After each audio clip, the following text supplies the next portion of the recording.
Nigeria, President Muhammadu Buhari.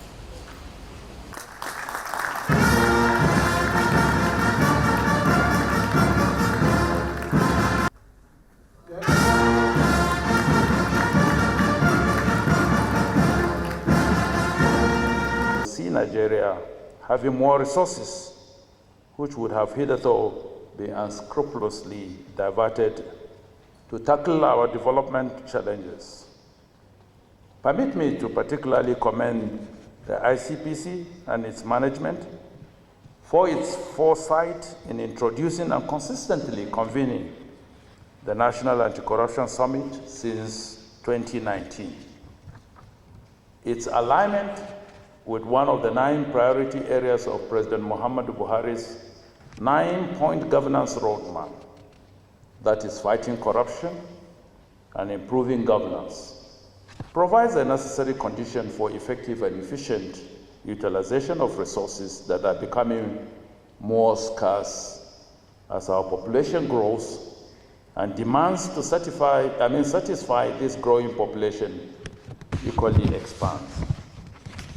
Today's event, with the theme Corruption and the Cost of Governance, New Imperatives for Fiscal Transparency, is meant to appropriately refocus all arms of government and their agencies on the need for more openness in the use of financial resources to purposes for which they are meant, to reduce the cost of governance, which we have been shown to be a major facilitator of corruption. Your Excellencies, sir, distinguished guests, ladies and gentlemen, it is incontrovertible to say that the dual objectives of this summit, self-assessment as a government and the Public Service Integrity Award, was designed to strengthen the fight against corruption and encourage citizens, especially youths, to imbibe the principles of integrity, selflessness, and accountability. Recognizing and giving persons of integrity awards by no less a person than a president locally and globally recognized as one who personifies integrity is no doubt a life-changing experience to the awardees and Nigerian youths watching the program, as they will know that this administration recognizes and rewards integrity, and that integrity pays. In line with the theme of today's summit, I speak on the role of the executive arm of government to lead, as it has been doing, the constant quest for improving cost of governance by ceaselessly reinventing itself. This is imperative because we are dealing with systemic corruption, and this implies that corruption has permeated the fabric of society, including governance. Thus, the institutionalization of corrupt practices in the machinery of governance must be ruthlessly rooted out.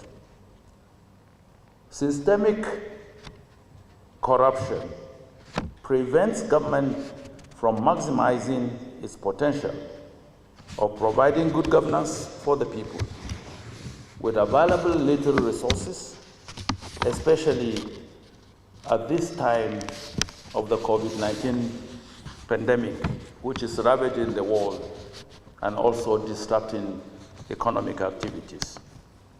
Government is highly worried that about 60% of federal government's overhead expenditure in 3 years, between 2012 to 2014, was spent on travels, maintenance, local and international training, welfare, office stationery, consumables, honoraria, etc. Recent data from the Budget Office indicates that the actual MDA's recurrent spending is still on the rise, from 3.61 trillion in 2015 to 5.26 trillion in 2018 and 7.91 trillion in 2020. President Muhammadu Buhari's administration has therefore been unrelenting in making sure that our little resources will no longer be budgeted and or used for frivolities, hidden in fake projects, unnecessary travel, wasteful overhead costs, meaningless capital projects that do not improve the lives of the people, and remuneration for ghost workers. We also remain focused on getting back our resources that have found their ways into the private pocket of those who fraudulently orchestrate the budget processes for their selfish desires. As a government, our concerns have always been and would always be continuously reflect and take measures to mitigate the negative consequences of unrestrained cost of governance. It is increasingly becoming public knowledge that our anti-corruption agencies, especially the ICPC, are doing a lot in the area of prevention and also recovery of diverted or stolen public funds, building the capacity of MDS to resist corrupt practices, promoting ethical values through the National Ethics and Integrity Policy of Government. Some of the capacity building measures include system study and review of operations of MDS, corrupt risk assessment or corruption risk assessment, and the establishment of anti-corruption monitoring units in all MDAs. Recoveries of public funds in recent years have no doubt demonstrated the strong resolve of government to stem financial hemorrhage and promote initiatives towards curbing illicit financial flows. Your Excellency, distinguished guests, ladies and gentlemen, you would all agree that this administration has so far demonstrated and still continues to demonstrate its determination to fight corruption and remove governance and improve governance no matter what it takes. And howsoever corruption fights back with the stolen resources at its disposal. I wish to once again congratulate the ICPC for its result-oriented, technology-driven, law and order and prevention-based initiatives in the fight against corruption. We must do all we can to eliminate corruption from governance and strengthen fiscal transparency rather than focus on the pursuing the money after it has taken flight. I must not fail to congratulate the integrity awardees of this year. Presidential recognition by President Muhammadu Buhari, a global icon of integrity, is a one-time, lifetime opportunity that you and your families will cherish forever.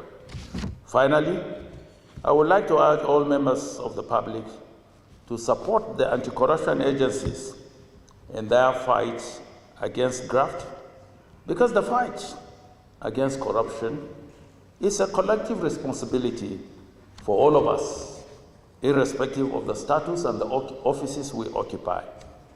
If we do not fight corruption and kill it, like the president would always say, corruption will kill our country. To function, despite stiff systemic opposition and permissible cultural disposition to the status quo. I also want to thank Your Excellency for creating time out of your crowded official schedule to identify with this annual anti-corruption summit as a testimony to your own determination to confront corruption as one of the biggest factors hindering development in the 21st century. ICPC is committed to supporting the programs and the projects of government, one of which is restraining the spiraling cost of governance. This is why the theme of this summit is corruption and the cost of governance, new imperatives for fiscal transparency. Your Excellency has publicly acknowledged a number of times that your government inherited a number of challenges since 2015 when you assumed office, including but not limited to an empty purse and the lack of savings when the economy boomed. A major aspect was the astronomical cost of governance at the federal and subnational levels. This has continued to reflect in the huge wage bill on personnel and operational costs, standing at about 70% of the annual budget. Your Excellency, sir, a major push factor on the high cost of governance and rising personnel budget is illegal recruitment, illegal and unilateral increase in wages and remuneration by some MDAs, indiscriminate local and international travels, unreasonable demands by some political appointee board members of MDAs without regard for extant circulars on cost management, the prevalence of procurement fraud, budget padding, etc. ICPC investigation of some cases of illegal recruitment, for example, forwarded to us by the head of the Civil Service of the Federation, has so far implicated the Ministry of Labour and the University College Hospital Ibadan, and a number of corrupt staff of other MDAs at a lower level. This abuse of power is consummated with complicity of compromised elements in IPs. These cases are currently under investigation. At another level, a syndicate of corrupt individuals within the service corruptly employ unsuspecting Nigerians, issue them fake letters of employment, fraudulently enroll them on IPs, and post them to equally unsuspecting MDAs to commence work. ICPC is prosecuting one of the leaders of the syndicate, from whose custody we retrieved several fake letters of recommendation purportedly signed by the Chief of Staff to the President, some signed by ministers, Civil Service Commission, and other high-ranking Nigerians. Your Excellency, sir, the third phase of ICPC's project tracking covered 1,083 projects across the entire country, with the exception of Borno and Zamfara states due to security challenges. The exercise verified the implementation of executive and zonal intervention projects of legislators. We have so far initiated enforcement actions against 67 contractors and forced them back to site and ensured the completion of 966 projects worth 310 billion, some of which were hitherto abandoned. Our findings indicate that the same malady of corruption afflicts executive as well as zonal intervention projects, thus undermining government's projections, escalating the cost of governance, and denying Nigeria value for money. This malady includes poor needs assessment that disconnects projects from their beneficiaries, the false certification of uncompleted projects as completed, the deliberate underperformance of contracts, the incessant criminal diversion and conversion of public property by civil servants, to name just a few. Other challenges relate to duplication of projects in the budget. ICPC review of the 2021 budget found that 257 projects amounting to 20.138 billion were duplicated, leading us to submit an advisory to the Honorable Minister of Finance, which was promptly actioned by the Minister to prevent abuse. Your Excellency, sir, a number of MDAs have mini civil wars going on between the board and the management, and sometimes within the board. These squabbles revolve around abuse of power, which is prohibited by ICPC Act, and the unreasonable demands by some board members for privileges that are contrary to extant circulars and the laws, and government's resolve to minimize the cost of governance. ICPC's Ethics Compliance Scorecard of MDAs for 2021 shows that only 34.6% of the 360 MDAs assessed scored above average in management culture and structure. This poor finding is not unrelated to unstable boards that are unable to effectively oversight their institutions. Your Excellency, sir, let me commend government's posture against illicit financial flows that drains resources from the nation. The time to further block leakages is now, that government revenues are dwindling and practically threatened. development partners, and civil society that Nigeria has immense potential, but her potential has been handicapped by corruption and imbalanced economy and insecurity. Since 2015, the focus of this administration has been on security, economy, and fight against corruption.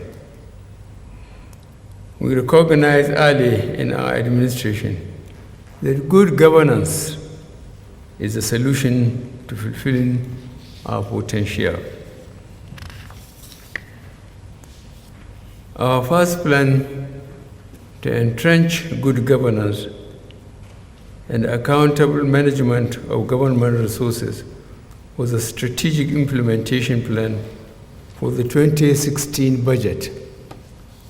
This plan focused on attending to problems of dwindling revenues following the massive reduction in the global price of crude oil and the attendant negative impact on national revenue projections. This massive reduction in government revenue contrasted with the bumper years of 2011 to 2015. We followed up the 2016 fiscal strategy intervention paper with a medium-term framework captured in the Economic Recovery and Growth Plan 2017 to 2020, which was designed to stimulate economic growth and advance the achievement of the Sustainable Development Goals. To maintain consistency, the Economic Recovery and Growth Plan was supplemented by policy documents such as the Delivering on Government's Priorities 2019 to 2023, which set performance target for MDAs. About 1 month ago, I approved a ministerial retreat that reviewed the performance of ministers and directed closure of performance gaps in all critical sectors of governance. The Economic Recovery and Growth Plan, due to expire in December 2021, has been succeeded by the 5-year National Development Plan 2021 to 2025. This new development plan revolves around key concepts, namely infrastructure, public administration, human capital development, social development, and regional development. The theme of ICPC's third National Summit on Diminishing Corruption in the Public Sector focuses on the cost of governance. The government's vision for good governance, first in the Economic Recovery and Growth Plan and now in the National Development Plan, includes fighting corruption in the public and private sectors, to improve transparency in the use of public resources, reinforcement of security by fighting terrorism and insecurity, reforming the public service by reducing the cost of governance and raising productivity across all federal government agencies, particularly the public procurement system. Reform will be intensified to ensure value for money in the procurement process and strengthening sub-national coordination. I signed and assented to the Companies and Allied Matters Act 2020. This act has introduced a beneficial ownership disclosure scheme for the first time in company ownership in Nigeria. This has the potential to prevent corrupt persons from hiding ill-gotten wealth behind the veil of companies. It is also a tool to assist anti-corruption agencies in the difficult task of investigating cases where public officers use their companies to bid for government contracts or to hide assets. Under my watch, Nigeria joined the Open Government Partnership in 2016 and has taken sustained measures to improve the ease of doing business in Nigeria. Following the full implementation of several resources-saving and anti-corruption measures such as the Treasury single account to ensure that all government revenue is held by the Central Bank of Nigeria, and retained prevention measures to promote transparency and minimize laundering of the proceeds of crimes, we need to intensify cost-saving measures. I have to digress a bit here. When we came, we found out some institutions, some say company, they may have as many as 100 accounts. How can the Auditor General or Accountant General trace them? But we introduced Treasury single account so that all revenues will be followed and they will be directed to Treasury single account. From there to wherever the allocation may go. So this is a very positive way of making sure that all revenues can be traced to Treasury single account and therefore be accounted for. Frameworks such as Government Integrated Financial Management Information System, Integrated Personal and Payroll Information System, Bank Verification Number, Mandatory National Identity Number must all be integrated and deployed to fight corruption and manage the costs of governance. For the first time in the history of Nigeria, NNPC is operating as a business due to the recently passed Petroleum Industry Act. These accords with global best practices. Other major reforms and transparency initiatives in the oil industry introduced by Petroleum Industry Act, which I signed into law this year, will ensure sustainability and ensure that Nigeria meets a core obligation under the Extractive Industrial Transparency Initiative. I am also confident that host communities will benefit more from the PIA than the old framework, which allowed a few individuals to enrich themselves at the expense of their communities. The rising cost of governance at the federal, state, and local government levels is of serious concern. It has been attributed to many factors, not the least of which is that our federal system of government lays down the number of ministers for the federal cabinet. That number may rise if new states are created, with all the implications for further pressure on government's resources. Ministers must have aids with further consequent costs on government purse. The Constitution also prescribes the composition of the National Assembly and the judiciary. With judiciary, there are useful recommendations to improve the number, infrastructure, and funding. These are worthy consideration, but with potential for increasing cost in governance. Over the years, government has created many departments and agencies with the aim of achieving the socio-economic objectives prescribed by the Constitution. The unintended consequences of the creation of new MDAs is widening workforce, duplication of roles, and bureaucracy with the attendant increase in cost of governance. Reforms are needed, but every reform has inherent costs and pains. Government will strike a balance to maintain social equilibrium, mitigate the pains of reforms, and at the same time reduce the cost of governance.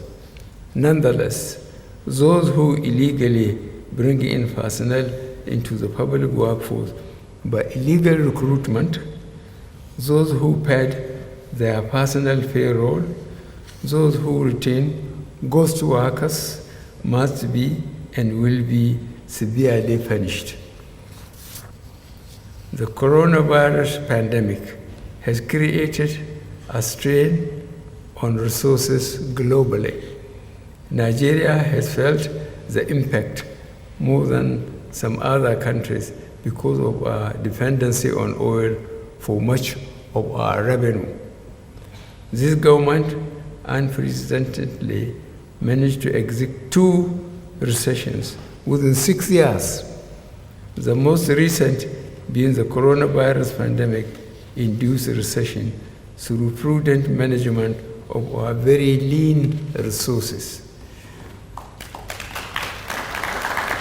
While we need to look critically at cost of governance, we cannot ignore critical investment in infrastructure and other investments that will enhance growth, development, and security. We reduce the cost of governance by maintaining our promise to complete abandoned or ongoing projects commenced by previous administration and have ensured that MDAs do not put forward new capital projects at the expense of ongoing projects.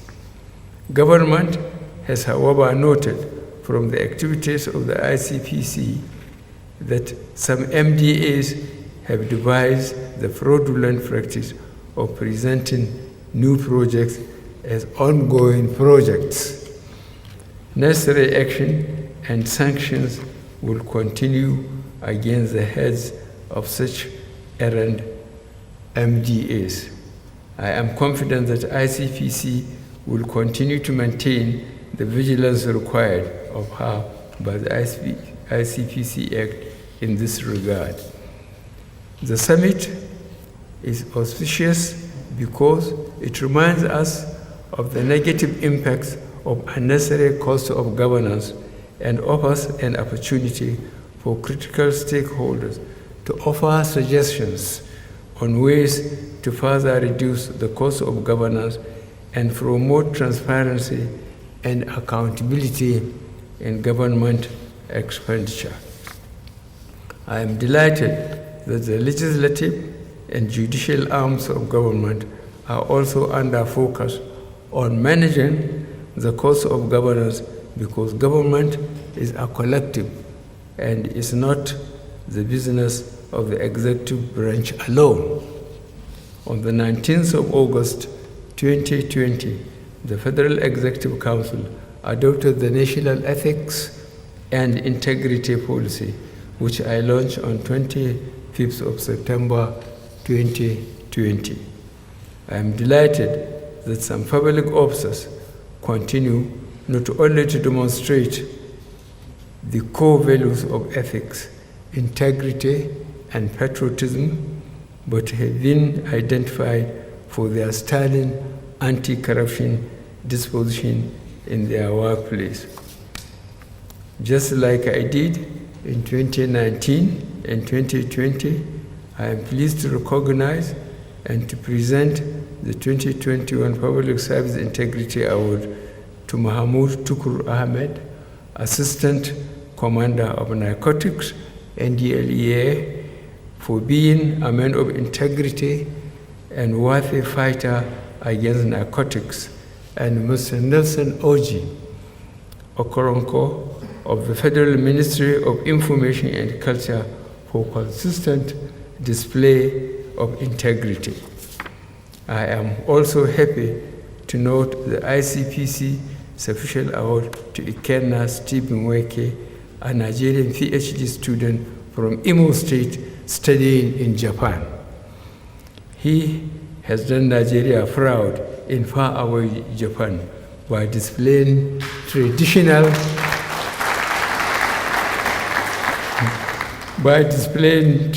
Nigerian values of honesty and integrity, and returning a wallet containing a large sum of money and other valuables to the police. He also declined 10% of the money found as reward offered to him. I joined the ICPC in declaring him ICPC Citizen Anti-Corruption Volunteer Group Icon. He is indeed an icon and a beacon for our youth. I also congratulate all those to be awarded the ICPC Certificate of Integrity through their agencies.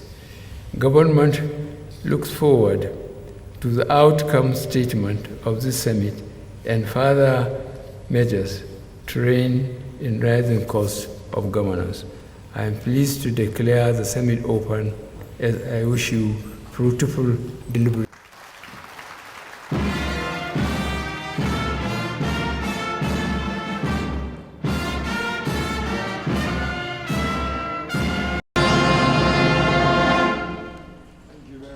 Thanks for checking out SYMFONI on YouTube. Please be sure to subscribe and like our videos for updates.